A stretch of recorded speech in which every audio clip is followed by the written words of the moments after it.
قل انما انا بشر مثلكم يوحى الي انما الهكم اله واحد فمن كان يرجو لقاء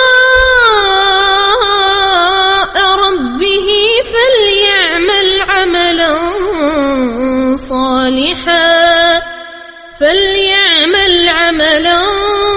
صالحا ولا يشرك بعبادة ربه أحدا. نحمده ونستعينه ونستغفره ونعوذ بالله من شرور أنفسنا ومن سيئات أعمالنا من يهده الله فلا مضل له ومن يضلل فلا هادي له وأشهد أن لا إله إلا الله وحده لا شريك له وأشهد أن محمدا عبده ورسوله أما بعد فإن خير الحديث كتاب الله وخير الهدي هدي محمد صلى الله عليه وسلم وشر الأمور محدثاتها وكل محدثة بدعة وكل بدعة ضلالة الضلالة في النار. أعوذ بالله من الشيطان الرجيم. بسم الله الرحمن الرحيم. فمن كان يرجو لقاء ربه فليعمل عملا صالحا ولا يشرك بعبادة ربه أحدا. جس موضوع کے تعلق سے گفتگو کرنی ہے وہ موضوع ہے انسانی زندگی میں اخلاص کی اہمیت. سب سے پہلے ایک اہم چیز جان لیں اخلاص کے تعلق سے کہ کسی بھی عمل کے قبول ہونے کے لیے یا کسی بھی عبادت کے مقبول ہونے کے لیے 3 چیزوں کا ہونا ضروری ہے. آپ کا کوئی بھی عمل، آپ کی کوئی بھی عبادت اس وقت تک اللہ کے بارگاہ میں قبول نہیں ہو سکتی ہے جب تک کہ آپ کے عمل میں اور آپ کی عبادت میں 3 چیزیں نہ آ جائیں. وہ 3 چیزیں کیا ہیں؟ نمبر 1 توحید. آپ اس دنیا میں رہتے ہوئے جو بھی عمل کریں حالت توحید میں کریں. اس حال میں آپ عمل کریں کہ آپ کے پاس ایمان کی دولت ہو، آپ کا عقیدہ درست ہو. اگر ایمان کی حالت میں، توحید کی حالت میں آپ عمل کرتے ہیں تو آپ کا عمل قبول ہے ورنہ مردود ہے. یہ پہلی شرط توحید. دوسری شرط اخلاص. آپ جو بھی عمل کریں، جو بھی عبادت کریں وہ اخلاص کے ساتھ کریں، خالص اللہ کے لیے کریں. اس عبادت کا مقصد، اس عمل کا مقصد اللہ کی رضا ہو، نہ کہ دنیا کو دکھانا مقصد ہو، نہ کہ دنیا کو حاصل کرنا مقصد ہو. یہ دوسری شرط ہے. تیسری شرط ہے کہ آپ جو بھی عمل کریں، جو بھی عبادت کریں وہ قرآن سے یا حدیث سے ثابت ہو.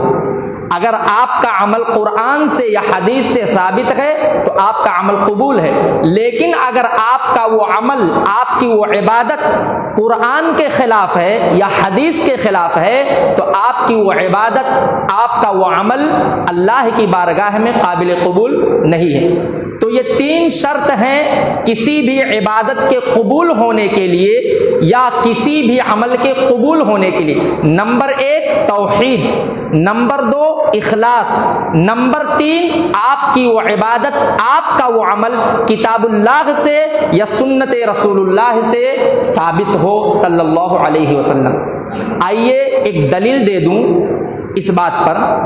آج جمعہ کا دن ہے، ہم میں سے ہر آدمی نے سورہ کہف پڑھا ہوگا، یا جن لوگوں نے نہیں پڑھا ہے تو ابھی بھی ان کے پاس وقت ہے، مغرب تک کا وقت ہے. مغرب تک کے وقت میں جب تک چاہیں وہ اس سورت کو پڑھ سکتے ہیں.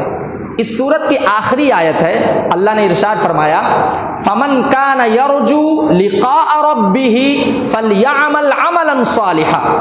جو اپنے رب سے ملاقات کرنا چاہتا ہے، جس کی خواہش یہ ہے کہ وہ اپنے رب سے ملاقات کرے، تو اسے چاہیے کہ وہ عمل صالح کرے۔ فَلْيَعْمَلْ عَمَلًا صَالِحًا، ایسا آدمی جو اللہ سے ملاقات کرنا چاہتا ہو اسے چاہیے کہ وہ عمل صالح کرے۔ اب ایک نقطہ یاد رکھیے، اللہ نے یہ نہیں فرمایا کہ اسے زیادہ سے زیادہ عمل کرنا چاہیے، کیونکہ اللہ کو زیادہ عمل نہیں چاہیے، اللہ کو عمل صالح چاہیے۔ اللہ کو آپ سے زیادہ عمل نہیں چاہیے، بلکہ اللہ تو یہ چاہتا ہے کہ آپ جو بھی عمل کریں اس دنیا میں رہتے ہوئے وہ عمل صالح ہو۔ اب آدمی کا عمل صالح کب بنے گا؟ جب اس کا عمل کتاب اللہ سے یا سنت رسول اللہ سے ثابت ہوگا اور اس کے عمل میں اخلاص ہوگا۔ یہ دو شرط جب آپ کے عمل میں آ جائے گا، اخلاص، نمبر 2 آپ کا وہ عمل کتاب اللہ سے ثابت ہو یا نبی محترم صلی اللہ علیہ وسلم کے سنت سے ثابت ہو، یہ دو شرط جب آپ کے عمل میں آ جائے گا تو آپ کا عمل صالح بن جائے گا۔ تو اللہ نے فرمایا کہ جو اپنے رب سے ملاقات کرنا چاہتا ہے اسے چاہیے کہ وہ عمل صالح کرے، یہ پہلی بات۔ دوسری چیز، وَلَا يُشْرِكْ بِعِبَادَةِ رَبِّهِ أَحَدًا، اس دنیا میں رہتے ہوئے وہ اپنے رب کی عبادت میں کسی کو شریک نہ ٹھہرائے۔ آدمی جو بھی عمل کرے عمل صالح کرے اور اس کا وہ عمل حالت توحید میں ہو، توحید کی حالت میں ہو، اپنے رب کی عبادت میں وہ کسی کے ساتھ شریک نہ کرے۔ تو اس بات کی دلیل مل گئی کہ کسی بھی عمل کے قبول ہونے کے لیے 3 شرطیں ہیں، نمبر 1 توحید، نمبر 2 اخلاص، نمبر 3 آپ کا وہ عمل کتاب اللہ سے یا سنت رسول اللہ صلی اللہ علیہ وسلم سے ثابت ہونا ضروری ہے۔ اس کی دلیل سورہ کہف کی آخری آیت ہے کہ جو اللہ سے ملاقات کرنا چاہتا ہے وہ عمل صالح کرے اور اپنے رب کی عبادت میں کسی کو شریک نہ ٹھہرائے۔ یہ ایک چیز تھی اور بہت اہم چیز تھی جو میں نے آپ کے سامنے رکھی۔ ایک اور بات بتاؤں آپ کو، ایک انسان کے جسم سے اگر روح کو نکال دیا جائے تو اس جسم کا کوئی فائدہ نہیں، بیکار ہو گیا وہ جسم۔ ایسے ہی اگر آدمی کے عمل سے اخلاص چلا جائے تو وہ عمل بیکار ہے۔ جس طرح جسم میں روح نہ ہو تو جسم بیکار ہے، اگر آدمی کے جسم سے روح نکل جائے تو اس کا بیٹا بھی اس کے جسم کو اپنے گھر میں رکھنے کے لیے تیار نہیں ہوگا۔ کیوں؟ جسم میں بدبو آ جاتی ہے، آدمی کے جسم میں بدبو پیدا ہو جاتی، اگر آدمی رکھے گا تو پورا گھر بدبو سے بھر جائے گا۔ تو جسم سے روح نکل جائے تو آدمی کا جسم بیکار، اس جسم کا کوئی فائدہ نہیں۔ ایسے ہی اگر آدمی کے عمل میں اخلاص نہ ہو تو اس عمل کا کوئی فائدہ نہیں ہے۔ قیامت کے دن اللہ رب العالمین اس عمل کو راکھ بنا کر کے اڑا دے گا۔ فَجَعَلْنَاهُ هَبَاءً مَنْثُورًا، اللہ نے فرمایا جو آدمی اس دنیا میں رہتے ہوئے ایسا عمل کرے گا جس عمل میں اخلاص نہیں ہوگا، جس عمل کا مقصد ریاکاری ہوگی، دوسروں کو دکھانا مقصد ہوگا، خالص اللہ کے لیے اس کا وہ عمل نہیں ہوگا، تو ہم اس عمل کو قیامت کے دن راکھ بنا کے اڑا دیں گے۔ ایسے عمل کو مجھے کوئی ضرورت نہیں، میں اس عمل پر کوئی بدلہ دینے والا نہیں ہوں۔ تو ہمیں چاہیے کہ ہم اس دنیا میں رہتے ہوئے جو بھی عمل کریں خلوص کے ساتھ کریں، خالص اللہ کے لیے کریں۔ آئیے ایک حدیث میں آپ کو سناؤں اخلاص کے تعلق سے، کتنی اہم حدیث ہے کہ اللہ ہم سے کیا چاہتا ہے۔ وہ حدیث میں پڑھتا ہوں، وعن ابی ہریرہ رضی اللہ تعالی عنہ قال قال رسول اللہ صلی اللہ علیہ وسلم ان اللہ لا ينظر الى صورکم واموالکم ولكن ينظر الى اعمالکم وقلوبکم، رواہ مسلم فی کتاب البر والصلة والآداب، صحیح مسلم کی روایت ہے۔ حضرت ابو ہریرہ رضی اللہ تعالی عنہ اس حدیث کے راوی کہتے ہیں نبی محترم صلی اللہ علیہ وسلم نے ارشاد فرمایا اللہ تمہارے چہروں کو اور تمہارے مالوں کو نہیں دیکھتا ہے۔ آپ کے پاس کتنا مال ہے اللہ کو اس سے کوئی سروکار نہیں، آپ کی شکل کیسی ہے، آپ گورے ہیں کہ آپ کالے ہیں، اللہ کو اس سے کوئی لینا دینا نہیں۔ ان ان اللہ لا ينظر الى صورکم واموالکم، اللہ آپ کے نہ مال کو دیکھتا ہے نہ آپ کی شکل و صورت کو دیکھتا ہے۔ اللہ کو چاہیے پھر کیا؟ ولکن ينظر الى قلوبکم واعمالکم، اللہ آپ کے دلوں کو دیکھتا ہے اور آپ کے اعمال کو دیکھتا ہے۔ آپ کے دلوں کو دیکھتا ہے کہ آپ کا دل کیسا ہے، آپ کی نیت کیسی ہے، آپ کے دل میں چل کیا رہا ہے، اور آپ کے عملوں کو دیکھتا ہے کہ آپ کا وہ عمل صالح ہے کہ نہیں ہے، آپ نے جو عمل کیا ہے وہ اللہ کے لیے کیا ہے یا کسی اور کے لیے کیا ہے، آپ کا وہ عمل دنیا کمانے کے لیے ہے یا آخرت بنانے کے لیے ہے۔ تو اللہ کو آپ کے شکل و صورت سے اور آپ کے مال سے کوئی لینا دینا نہیں ہے، اللہ صرف اور صرف آپ کے عملوں کو اور آپ کے دلوں کو دیکھتا ہے۔ اللہ کو دلوں کا تقوی چاہیے، اس کے علاوہ کچھ نہیں چاہیے۔ تو یہ حدیث اس بات کی دلیل ہے کہ آدمی کی زندگی میں اخلاص کی بہت بڑی اہمیت ہے۔ ایک آدمی کو زندگی کے ہر لمحے میں مخلص ہونا چاہیے، زندگی کے ہر لمحے میں اسے مخلص ہونا چاہیے۔ ایک انسان کو چاہیے کہ اس دنیا میں وہ مخلص بن کر کے رہے۔ اگر اخلاص اس کی زندگی میں ہے تو اس کی زندگی بن جائے گی، لیکن اگر اس کی زندگی سے اخلاص نکل جائے تو اس کی زندگی خراب ہو جائے گی۔ دنیا میں بھی آدمی ناکام ہو جائے گا اور آخرت میں بھی ایسا آدمی ناکام ہو جائے گا۔ تو یہ ہے اخلاص کی اہمیت۔ ایک اور میں بتاؤں ایک بات، ایک بہت اہم نقطہ ہے، آپ اس نقطے کو یہاں سے لے کر کے جائیے کہ اخلاص کتنی بڑی دولت ہے، اخلاص کتنی اہم چیز ہے۔ قرآن کریم کی اس آیت کریمہ سے آپ سمجھیے۔ اور ایک عجیب و غریب نقطہ میں آپ کو بتاؤں گا، قرآن میں جب آدمی غور و فکر کرے تو بہت ساری چیزیں اس کے سامنے آتی ہیں، بس آدمی غور کرے۔ قرآن کی ہر آیت مختلف قسم کے خزانوں سے بھری ہوئی ہیں، علم کے خزانے موجود ہیں قرآن کریم کی ایک ایک آیت کے اندر۔ پہلے وہ آیت میں پڑھتا ہوں، فَإِذَا رَكِبُوا فِي الْفُلْكِ دَعَوُا اللَّهَ مُخْلِصِينَ لَهُ الدِّينَ فَلَمَّا نَجَّاهُمْ إِلَى الْبَرِّ إِذَا هُمْ يُشْرِكُونَ۔ آپ کو میں بتاؤں کہ مشرکین مکہ جب سمندر کے سفر میں نکلتے تھے اور اچانک کبھی ایسا ہوتا تھا کہ طوفان آ جاتا تھا اور اس طوفان میں ان کی کشتی پھنس جاتی تھی، اور جب وہ دیکھتے تھے کہ اب نکلنے کا کوئی راستہ نہیں، ہماری کشتی طوفان میں سیلاب میں پھنس چکی ہے، اب ہمیں یہاں سے کوئی نہیں بچا سکتا، اب نکلنے کا کوئی راستہ نہیں، تو وہ کیا کرتے تھے؟ خالص اللہ کو پکارتے تھے۔ وہ یہ سمجھ جاتے تھے کہ اب یہاں سے صرف اور صرف اللہ کی ذات ہی ہمیں یہاں سے نکال سکتی۔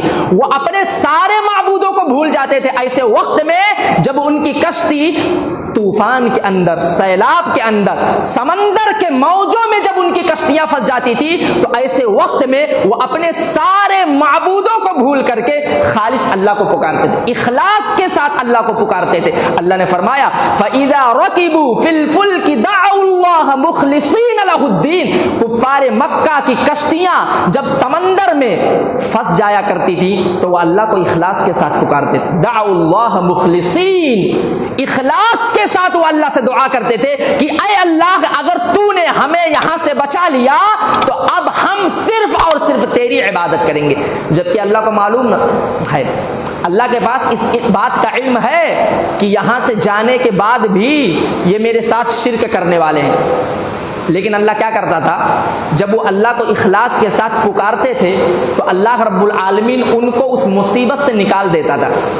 فَلَمَّا نَجَّاهُمْ إِلَى الْبَرِّ إِذَا هُمْ يُشْرِكُونَ، اللہ رب العالمین ان کو طوفان سے بچا لیتا تھا، اور جیسے ہی وہ طوفان سے بچ کے باہر نکلتے تھے پھر اللہ کے ساتھ شرک کرنا شروع کر دیتے تھے۔ نقطہ یہ بتانا ہے کہ ایک مشرک، ایک کافر جس کے زندگی کا ایک ایک لمحہ اللہ کے ساتھ شرک میں گزر رہا ہے، جس کی پوری زندگی اللہ کے ساتھ شرک کرتے ہوئے گزر رہی ہے، اگر ایک مشرک آدمی اللہ کو خلوص کے ساتھ پکارے تو اللہ رب العالمین اس کے خلوص کی قدر کرتے ہوئے اس کو مصیبت سے نجات دے سکتا ہے۔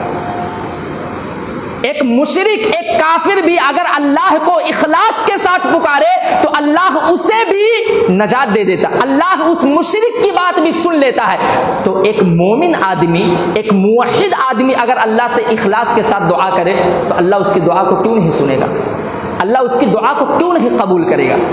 جب ایک مشرک اللہ کو اخلاص کے ساتھ پکارتا ہے اور اللہ اس کے خلوص کی قدر کرتے ہوئے انہیں نجات دے دیتا ہے، انہیں مصیبتوں سے نکال دیتا ہے، انہیں تکلیفوں سے بچا لیتا ہے، جب ایک مشرک کے ساتھ اللہ کا یہ معاملہ ہے تو ایک مومن آدمی، ایک موحد آدمی، ایک ایمان والا آدمی اگر اللہ کو خلوص کے ساتھ پکارے گا تو اللہ اس کی کیوں نہیں سنے گا؟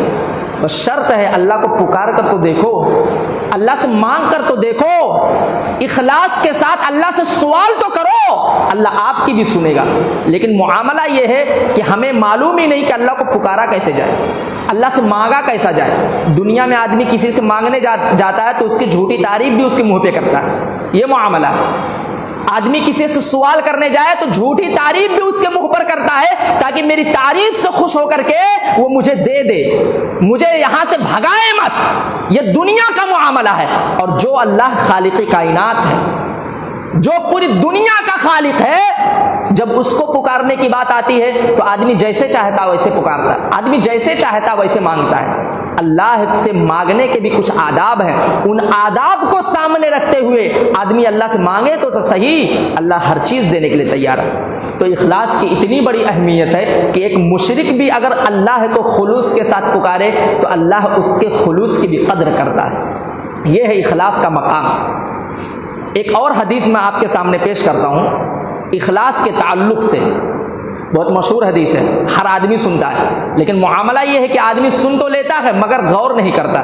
وہ حدیث پہلے دیکھیے، وعن عمر بن الخطاب رضی اللہ تعالی عنہ قال سمعت رسول اللہ صلی اللہ علیہ وسلم یقول انما الاعمال بالنیات وانما لكل امرئ ما نوى فمن كانت هجرته الى الله ورسوله فهجرته الى الله ورسوله ومن كانت هجرته الى دنيا يصيبها او امرأة ينكح فہجرتہ الی ما ہاجر الیہ رواہ البخاری فی کتاب بدء الوحی۔ یہ امام بخاری رحمہ اللہ نے اس حدیث کو صحیح بخاری میں نقل کیا۔ اور آپ کو ایک بات بتاؤں، یہ صحیح بخاری کی سب سے پہلے نمبر کی حدیث ہے۔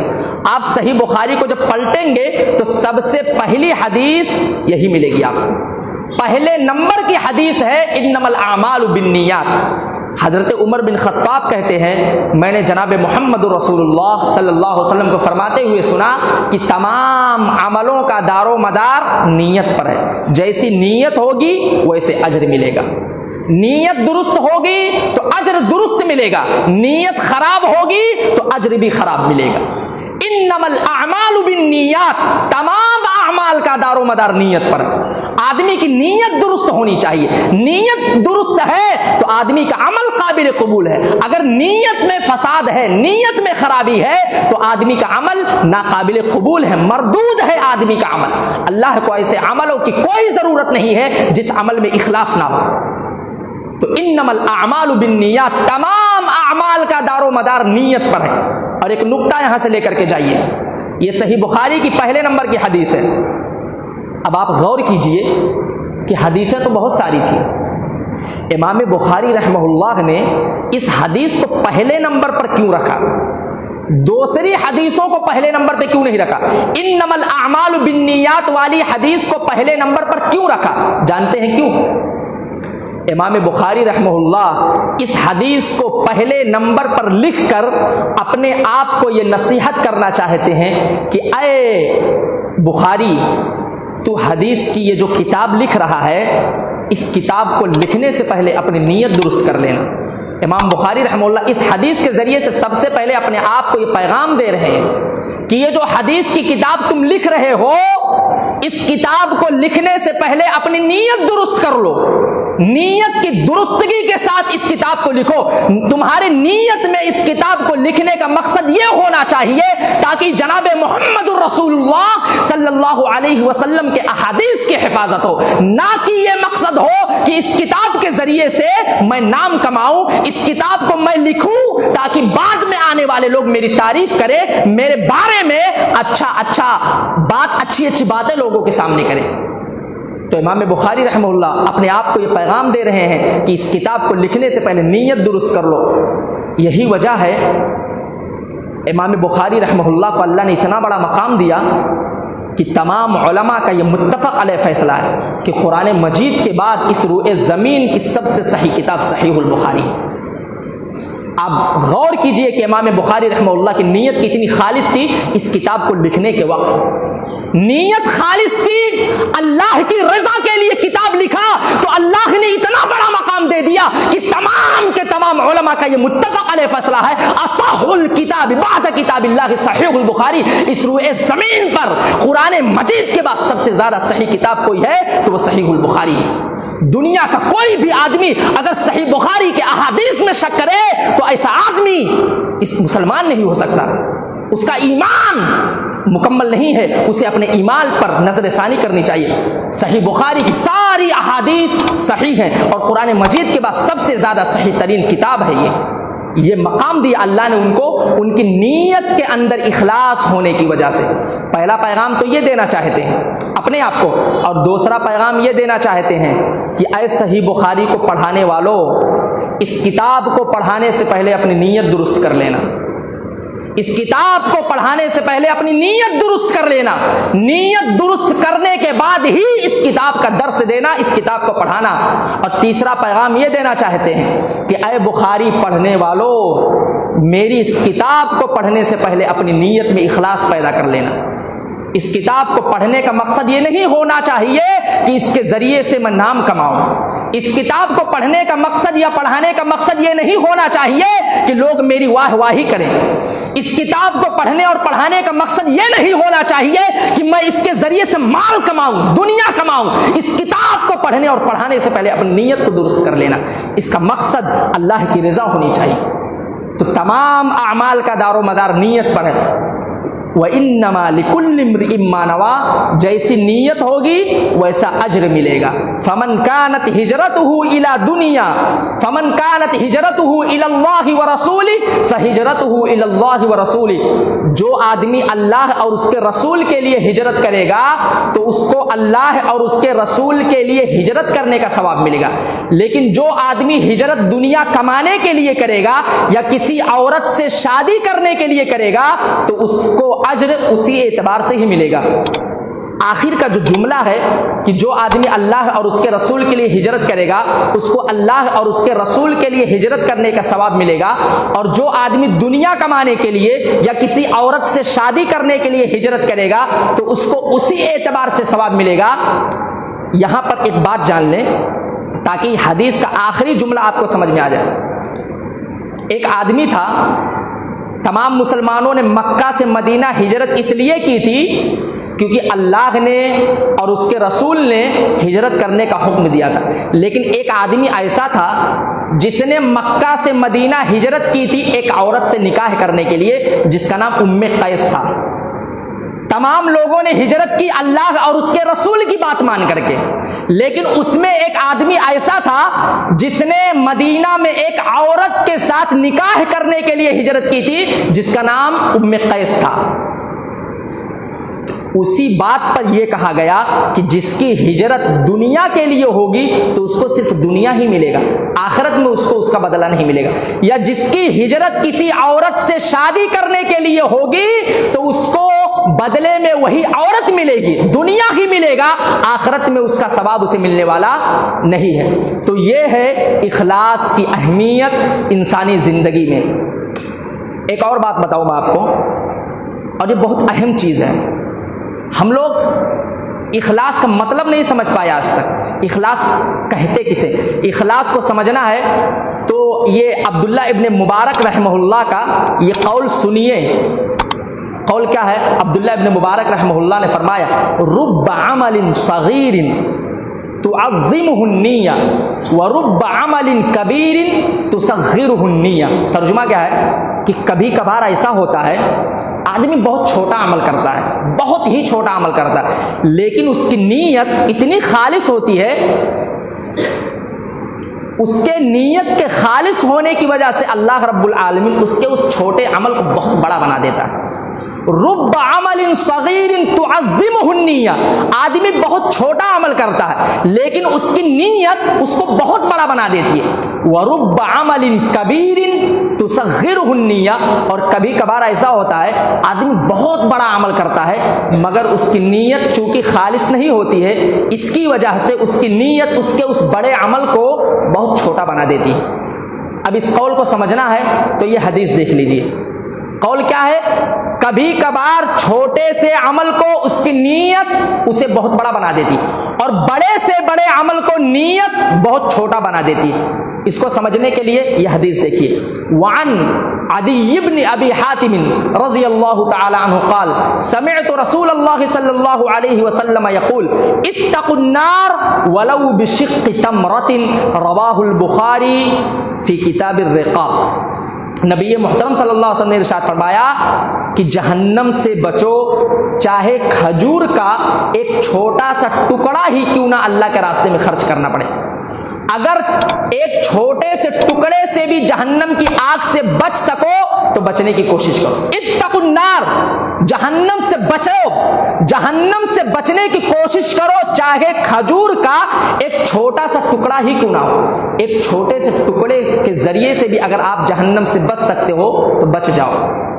اب غور کیجئے، کھجور کا ٹکڑا چھوٹا سا ہے، اگر آدمی اس کو صحیح نیت سے خرچ کر دے تو یہ چھوٹا سا ٹکڑا بھی اسے جہنم سے بچا سکتی ہے۔ لیکن اگر آدمی کی نیت درست نہ ہو تو احد پہاڑ کے برابر سونا خرچ کر ڈالے، اللہ کی قسم وہ جہنم سے نہیں بچ سکتا۔ رب عمل صغیر تکبرہ النیہ، چھوٹا سا عمل ہوتا ہے مگر آدمی کی نیت اسے بہت بڑا بنا دیتی ہے۔ کھجور کا ایک چھوٹا سا ٹکڑا اگر آدمی خلوص کے ساتھ خرچ کرے تو جہنم کی آگ سے بچانے کے لیے کافی ہے۔ لیکن ورب عمل کبیر تصغرہ النیہ، آدمی بہت بڑا عمل کرتا ہے مگر اس کی نیت اسے چھوٹا بنا دیتی ہے۔ احد پہاڑ کے برابر سونا خرچ کرے، اگر اس کی نیت درست نہ ہو تو وہ احد پہاڑ کے برابر سونا بھی اسے جہنم کی آگ سے نہیں بچا سکتی۔ یہ ہے نیت کی اہمیت، نیت کا مقام، اخلاص کی اہمیت انسان کی زندگی میں۔ چھوٹا عمل آپ کیجئے مگر خلوص کے ساتھ کیجئے، اللہ کے لیے کیجئے، دنیا طلبی کے لیے مت کیجئے، دنیا کو بتانے اور دکھانے کے لیے مت کیجئے۔ آپ کا مقصد صرف اور صرف اللہ کی رضا کا حصول ہو، اس نیت سے کیجئے۔ آپ چھوٹی سی نیکی کریں گے بہت بڑا ہو جائے گا، اور اگر آپ دنیا کمانے کے لیے کریں گے تو آپ دن رات تہجد پڑھیے، لاکھوں کروڑوں روپے اللہ کے راستے میں پانی کی طرح بہا دیجئے، آپ مسجد میں ہمیشہ سجدے میں پڑے رہیے، اللہ کو کچھ فرق نہیں پڑنے والا۔ آپ کی ساری عبادتیں قیامت کے دن اللہ آپ کے منہ پہ مار دے گا۔ اللہ کو ایسے عمل کی کوئی ضرورت نہیں ہے جس کا مقصد دنیا ہو، جس کا مقصد لوگوں کو دکھانا ہو، جس کا مقصد لوگوں کی واہ واہی حاصل کرنا ہو، جس کا مقصد لوگوں کی تعریفیں بٹورنا ہو۔ تو آدمی چھوٹا سا بھی عمل کرے اخلاص کے ساتھ کرے۔ ایک اور بات بتاؤں، ایک مشہور واقعہ ہے، ہر آدمی سنتا ہے۔ ایک عورت نے ایک بلی کو باندھ دیا، اللہ نے اٹھا کے جہنم میں پھینک دیا، اور ایک آدمی نے اخلاص کے ساتھ ایک کتے کو پانی پلا دیا، اللہ نے سارے گناہ کو معاف کر کے جنت میں ڈال دیا۔ یہ ہے نیت، یہ ہے اخلاص۔ بہت بڑا گنہگار آدمی تھا، بہت بڑا گنہگار آدمی تھا، لیکن اخلاص کے ساتھ ایک کتے کو پانی پلایا، اللہ نے اس کے سارے گناہوں کو معاف کر کے جنت میں جگہ دے دی۔ اور اسی کے بالمقابل میں ایک عورت ہے، ایک بلی کو قید کر دیا، اللہ نے اس کی ساری نیکیوں کو برباد کر کے اس کو جہنم میں اٹھا کر کے پھینک دیا۔ تو آدمی کی نیت درست ہونی چاہیے، آدمی کے عمل میں اخلاص ہونا چاہیے۔ ایک اور حدیث سنیے اخلاص کے اوپر، بہت اہم حدیث ہے۔ وعن ابی ہریرہ رضی اللہ تعالی عنہ قال قلت یا رسول اللہ من اسعد الناس بشفاعتك يوم القيامة فقال النبي صلى الله عليه وسلم ظننت يا ابا هريرة الا يسألني عن هذا الحديث احد اول منك لما رأيت من حرصك على الحديث اسعد الناس بشفاعتي يوم القيامة من قال لا اله الا الله خالصا من قلبه او نفسه رواه البخاري في كتاب العلم۔ امام بخاری رحمہ اللہ اس حدیث کو صحیح بخاری کے کتاب العلم میں نقل کرتے ہیں۔ حضرت ابو ہریرہ رضی اللہ تعالیٰ عنہ راوی حدیث کہتے ہیں اللہ کے نبی صلی اللہ علیہ وسلم نے ارشاد فرمایا، یا انہوں نے کہا کہ میں نے نبی صلی اللہ علیہ وسلم سے پوچھا، پہلے میں نے سوال کیا اللہ کے نبی صلی اللہ علیہ وسلم، سوال کیا تھا؟ بہت پیارا سوال تھا۔ سوال یہ تھا کہ اے اللہ کے نبی صلی اللہ علیہ وسلم، قیامت کے دن آپ کی سفارش کس کو ملے گی؟ آپ کی شفاعت کا مستحق قیامت کے دن کون ہوگا؟ یہ تھا صحابہ کرام کا سوال۔ صحابہ نے جب بھی سوال کیا ہے تو آخرت کے تعلق سے ہی کیا، دنیا کے تعلق سے کبھی بھی صحابہ کرام نے جناب محمد رسول اللہ صلی اللہ علیہ وسلم سے سوال نہیں کیا، کیونکہ دنیا تو عارضی ہے، یہ تو چند دن کی، یہ تو ختم ہو جائے گی۔ دنیا کو بنا کے آدمی کو کیا فائدہ ملنے والا ہے؟ اسے 2 گز زمین میں ہی جانا ہے اور ایک چھوٹے سے کپڑے میں ہی جانا ہے۔ تو صحابہ نے جب بھی سوال کے لیے زبان کھولا تو وہ سوال آخرت کے متعلق ہی تھا، قیامت کے ہی تعلق سے تھا۔ من اسعد الناس بشفاعتک یوم القیامہ، اے اللہ کے نبی صلی اللہ علیہ وسلم آپ یہ بتائیے قیامت کے دن آپ کی سفارش کس کو ملے گی؟ آپ کس کے لیے سفارش کریں گے؟ کون سے لوگ ہیں جن کے لیے آپ قیامت کے دن اللہ کے بارگاہ میں سفارش کریں گے؟ نبی محترم صلی اللہ علیہ وسلم نے فرمایا کہ اے ابو ہریرہ، مجھے یہ گمان تھا کہ یہ سوال صرف تم ہی کر سکتے ہو۔ اللہ اکبر، کیا مقام ہے حضرت ابو ہریرہ رضی اللہ تعالیٰ عنہ کا، اور علم کے کتنے حریص تھے حضرت ابو ہریرہ رضی اللہ تعالیٰ عنہ۔ نبی صلی اللہ علیہ وسلم گواہی دے رہے ہیں حضرت ابو ہریرہ کے بارے میں کہ مجھے گمان تھا کہ یہ سوال مجھ سے تم ہی کر سکتے ہو۔ کیوں؟ میں نے تمہارے اندر علم کا حرص دیکھا ہے، میں نے تمہارے اندر یہ دیکھا ہے کہ تم علم کے سلسلے میں بہت بڑے لالچی ہو۔ یہاں آدمی مال کا لالچ کرتا ہے، مال کے سلسلے میں لالچی بنتا ہے، اور یہاں حضرت ابو ہریرہ رضی اللہ تعالیٰ عنہ کو دیکھو، وہ علم کے سلسلے میں لالچی ہیں، علم کے حریص ہیں۔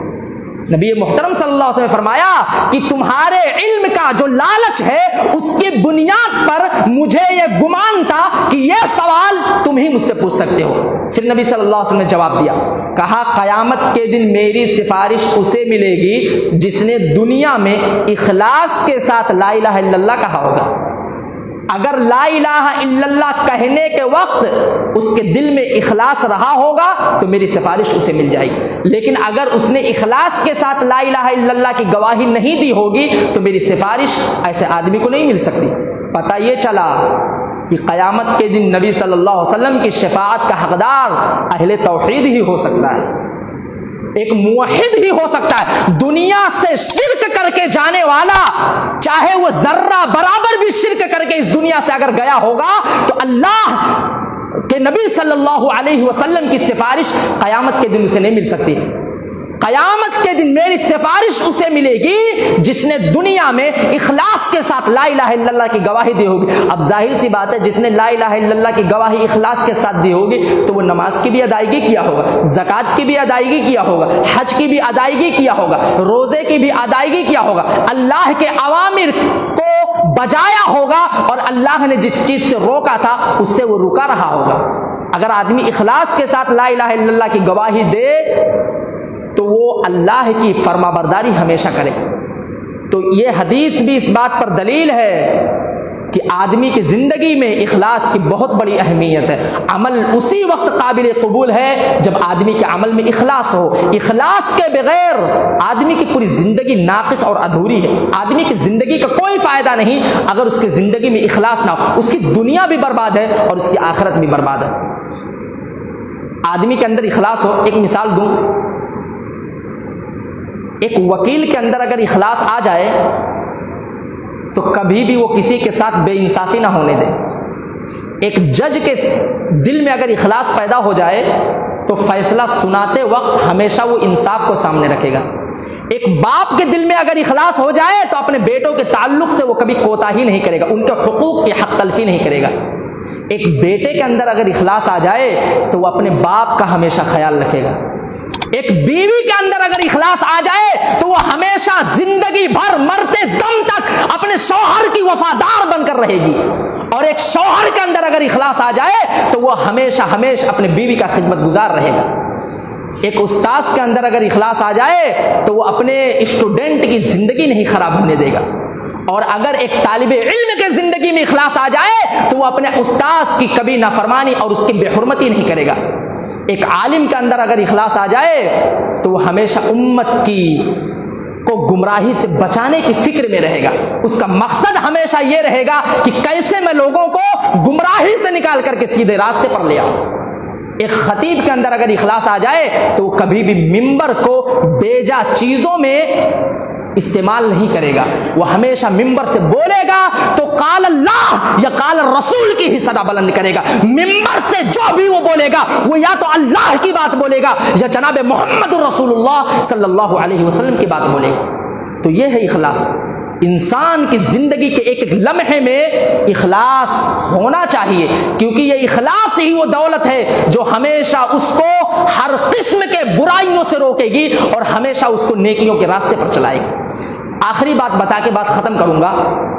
بڑی لمبی حدیث ہے, حدیث پیش کروں گا تو شاید وقت ختم ہو جائے, اس لیے میں صرف ترجمے سے کام چلا رہا ہوں. صحیح مسلم کتاب الامارہ کی روایت ہے. حضرت ابو ہریرہ رضی اللہ تعالی عنہ اس حدیث پاک کے راوی کہتے ہیں نبی محترم صلی اللہ علیہ وسلم نے ارشاد فرمایا. اور آپ کو ایک بات بتاؤں, یہ جو حدیث میں آپ کے سامنے پیش کر رہا ہوں یہ وہ حدیث ہے کہ جب سلف کے سامنے یہ حدیث پیش کی جاتی تھی تو وہ روتے تھے. سلف کے سامنے جب یہ حدیث پیش کی جاتی تھی تو اس حدیث کو سن کے وہ رونے لگتے تھے. وہ حدیث کون سی ہے؟ اللہ کے نبی صلی اللہ علیہ وسلم نے فرمایا قیامت کے دن جن 3 لوگوں کے بارے میں سب سے پہلے فیصلہ کیا جائے گا, جن 3 لوگوں کا فیصلہ سب سے پہلے ہوگا, ایک روایت میں یہ الفاظ ہیں اور دوسرے روایت میں اس طرح کے الفاظ ہیں کہ قیامت کے دن جن 3 لوگوں سے جہنم کی آگ کو بھڑکائی جائے گی, جن 3 لوگوں کو سب سے پہلے جہنم میں داخل کیا جائے گا. ایک روایت کی یہ الفاظ ہے. تو آپ اس کو اس طرح سے بھی کہہ سکتے ہیں کہ جن 3 لوگوں سے قیامت کے دن سب سے پہلے جہنم کی آگ بھڑکائی جائے گی وہ کون سے لوگ ہوں گے؟ ایک شہید ہوگا, اللہ کے راستے میں اس نے لڑائی کرتے ہوئے, اسلام کے خاطر جہاد کرتے ہوئے اپنی جان کو قربان کر دیا ہوگا. اور شہادت کی موت کی کتنی بڑی فضیلت ہے جانتے ہیں؟ شہادت کی موت ایک انسان کو جنت تک پہنچانے کا سبب ہے. ایک شہید ہوگا جس سے سب سے پہلے جہنم کی آگ بھڑکائی جائے گی, جس کو سب سے پہلے جہنم کی آگ میں داخل کیا جائے گا. اللہ اسے بلائے گا قیامت کے دن اور اس سے بولے گا کہ میں نے دنیا میں تجھے بہت ساری نعمتیں دی تھی, ان نعمتوں کا استعمال تو نے کیسے کیا؟ میں نے تجھے بڑی طاقت دی تھی, اس طاقت کا استعمال تو نے کیسے کیا؟ کسی کو ستانے کے لیے, کسی پر ظلم کرنے کے لیے, کسی کو پریشان کرنے کے لیے, یا اللہ اور اس کے رسول کے خاطر تو نے استعمال کیا؟ اس طاقت کا استعمال, اس دولت کا استعمال تو نے کیسے کیا؟ آدمی بولے گا, شہید آدمی بولے گا اے اللہ میں نے تو تیرے راستے میں لڑتے ہوئے اپنی جان کو قربان کر دیا تھا اور تم سے یہ سوال کر رہا ہے. اللہ بولے گا تو نے اپنی جان کو تو قربان کیا تھا, لیکن جانتا ہے اس وقت تیرے دل میں کیا تھا؟ جب تو لڑ رہا تھا اللہ کے خاطر, اس وقت تیرے دل میں یہ چل رہا تھا کہ جب میں شہید ہو جاؤں گا تو لوگ مجھے بولیں گے کہ فلاں آدمی اللہ کے راستے میں لڑتے ہوئے شہید ہو گیا, میری تعریف کریں گے لوگ. اس وقت تیرے دل میں یہ خیال چل رہا تھا کہ شہادت کی موت کے بعد لوگ میری تعریف کریں گے. فرشتوں اس کو اس کے چہرے کے بل گھسیٹتے ہوئے لے جاؤ, جہنم کی آگ میں ڈالو. اللہ اکبر, کتنے دردناک طریقے سے اس کو جہنم میں ڈالا جائے گا. یہ نہیں کہیں گے لے جاؤ پھینک دو اس کو, نہیں, فَأُمِرَ بِهِ فَسُحِبَ عَلَى وَجْهِهِ فِي النَّارِ, اس کو اس کے چہرے کے بل گھسیٹتے ہوئے لے جاؤ اور جہنم میں ڈال دو. پھر دوسرے آدمی کو لے کے جائے, کون ہوگا؟ عالم صاحب ہوں گے, بہت بڑے مولانا صاحب ہوں گے, قاری صاحب ہوں گے. اللہ پوچھے گا تجھ کو میں نے یہ دولت دی تھی, یہ نعمت دی تھی, کیا کیا ان نعمتوں کا؟ کہے گا اللہ میں نے علم سیکھا, میں نے قرآن سیکھا, میں نے حدیث سیکھی اور دوسروں کو سکھایا بھی, صرف سیکھا نہیں دوسروں کو سکھایا بھی. اللہ بولے گا کذبتا, تو جھوٹا آدمی ہے. جب تو لوگوں کو سکھا رہا تھا اور جب تو لوگوں کو سیکھ رہا تھا اس وقت تیرے دل میں یہ بات چل رہی تھی کہ لوگ میری تعریف کریں گے, لوگ مجھے بولیں گے بہت بڑا عالم تھا, بہت بڑے علامہ صاحب تھے, بہت بڑے قاری صاحب تھے, اللہ نے کیا علم دیا تھا, اللہ نے کیا مقام دیا تھا, کیا بات ہے, اتنے بڑے عالم تھے, لوگ تیری تعریف کریں گے. یہ تیرے دل میں خیال تھا کہ لوگ میری تعریف کریں گے. اللہ بولے گا دنیا میں تو لوگ تیری تعریف کر چکے ہیں, دنیا میں لوگ تیری تعریف کرتے تھے, تیرا مقصد تعریف تھا, لوگوں نے دنیا میں تیری تعریف کی, فَأُمِرَ بِهِ فَصُحِبَ عَلَى وَجْهِهِ فِي النَّارِ، اللہ بولے گا فرشتوں اس آدمی کو بھی اس کے چہرے کے بل گھسیٹتے ہوئے لے جاؤ اور جہنم میں ڈالو۔ یہ دوسرا آدمی ہوگا۔ تیسرا آدمی کون ہوگا؟ اللہ نے بہت مال دیا تھا، وسع اللہ علیہ، بہت مال دیا تھا، اللہ کروڑ پتی تھا، ارب پتی تھا، بہت مال سے اللہ نے نوازا تھا۔ اللہ اسے بھی بلائے گا، اس سے پوچھے گا تجھ کو میں نے مال دیا تھا تو نے کیا کیا؟ وہ بولے گا کیا اللہ میں نے تو تیرے راستے میں خرچ کیا، میں نے تو مسجد بنوائی، میں نے تو مدرسہ بنوایا، میں نے تو یتیم خانہ بنوایا، میں نے تیرے راستے میں فلاں فلاں غریب کی مدد کی، اللہ میں نے تیرے راستے میں خرچ کیا۔ اللہ بولے گا کذبت، تو جھوٹا آدمی ہے، جب تو میرے راستے میں خرچ کر رہا تھا اس وقت تیرے دل میں یہ بات چل رہی تھی کہ لوگ میری تعریف کریں گے اور بولیں گے کتنا بڑا سخی ہے، کتنا اچھا آدمی ہے، دیکھیے اللہ کے راستے میں کیسے لٹاتا ہے یہ آدمی، کتنا بڑا سخی ہے، ارے اس کی سخاوت کی کیا بات کی جائے، یہ تو اللہ کے راستے میں بہت خرچ کرنے والا ہے۔ اللہ بولے گا اس وقت تیرے دل میں یہ بات چل رہی تھی، تیری نیت اس وقت درست نہیں تھی۔ فَأُمِرَ بِهِ فَصُحِبَ عَلَى وَجْهِهِ فِي النَّارِ، اللہ کہے گا اس کو بھی اس کے چہرے کے بل گھسیٹتے ہوئے لے جاؤ اور جہنم میں ڈال دو۔ اب غور کیجیے، ایک شہید، ایک عالم صاحب، شہید کا کیا مقام ہے، ایک عالم کا کیا مقام ہے، اللہ کے راستے میں مال خرچ کرنے والے کا کیا مقام ہے، اس کے باوجود ان تینوں آدمیوں کو اٹھا کر کے جہنم میں پھینک دیا جائے گا۔ اور نبی صلی اللہ علیہ وسلم نے فرمایا ان تین قسم کے لوگوں سے سب سے پہلے جہنم کی آگ بھڑکائی جائے گی، سب سے پہلے جہنم میں یہی تین قسم کے لوگ جانے والے ہیں۔ کیوں؟ اللہ کے لیے تو بہت انہوں نے کام کیا، اللہ کے راستے میں ایک لڑتے ہوئے شہید ہو گیا، ایک نے اللہ کے لیے علم کو پھیلایا، ایک نے اللہ کے راستے میں خرچ کیا، کیوں ان لوگوں کو جہنم میں ڈالا گیا؟ اس لیے کہ ان کے دل میں اخلاص نہیں تھا، خلوص کے بغیر انہوں نے اللہ کے راستے میں خرچ کیا، خلوص کے بغیر، اخلاص کے بغیر اللہ کے لیے علم پھیلایا، اخلاص اللہ کے لیے نہیں بلکہ دنیا کے لیے پھیلایا، اخلاص کے بغیر اس آدمی کو شہادت کی موت ملی۔ تو خلاصہ کلام یہ نکلا کہ اخلاص کی انسانی زندگی میں بہت اہمیت ہے میرے بھائیوں، اپنے دل میں اخلاص پیدا کرو، آپ جو بھی عمل کریں اخلاص کے ساتھ کریں، چاہے چھوٹا ہی عمل کیوں نہ ہو، اخلاص کے ساتھ۔ آپ 1 روپیہ بھی اللہ کے راستے میں خرچ کریں، اخلاص کے ساتھ خرچ کریں، اللہ رب العالمین اس 1 روپے کو بھی آپ کے لیے جہنم سے بچنے کا سبب اور ذریعہ بنا دے گا۔ آخر میں اللہ تعالیٰ سے دعا کرتے کہ العالمین ہم تمام کے تمام لوگوں کو ہمیشہ مرتے دم تک مخلص بنے رہنے کی توفیق عطا فرما۔ الہ العالمین اس دنیا میں ہم جو بھی کریں وہ خلوص کے ساتھ اور اخلاص کے ساتھ کریں۔ الہ العالمین ہم نے اب تک جو بھی عمل کیا ہے، جو بھی نیکیاں تیرے لیے کی ہیں، الہ العالمین ان تمام اعمال کو، ان تمام عبادتوں کو، ان تمام نیکیوں کو تو قبول فرما۔ ربنا تقبل منا انک انت السمیع العلیم وتب علینا انک انت التواب الرحیم، وصلی اللہ علی نبینا محمد وعلی آلہ وصحبہ اجمعین۔